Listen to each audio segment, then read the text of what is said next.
I mentioned your presence on YouTube. Do you think YouTube is good for democracy? Sure.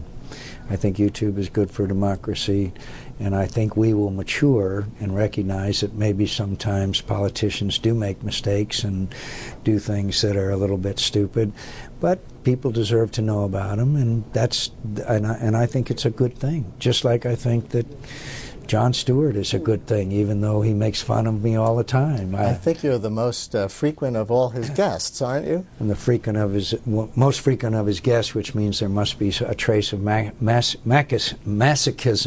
Must be a trace of masochism somewhere in my family. Did you ever go to comedy school?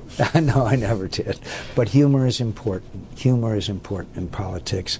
We've had some who are natural at it. Reagan was pretty good at humor, and some others, but I think it's important for us to try to use humor as much as possible, even though it's a very dangerous enterprise. David Brooks wrote yesterday in his New York Times column, or earlier this week, that the future of the Democratic Party is not online, despite what the Netroots people would like us to believe.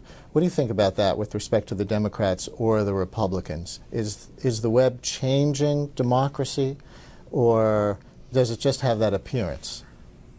I'm a great admirer of David Brooks, but I think that the internet, I think websites, I think YouTube, that I think that what way they're, quote, changing is they're providing people with more information. Therefore, I think they make better judgments, and so I think it's a good thing. It is more evolutionary than perhaps that some think, but it is anytime Americans get more information, then I have greater confidence in their judgment.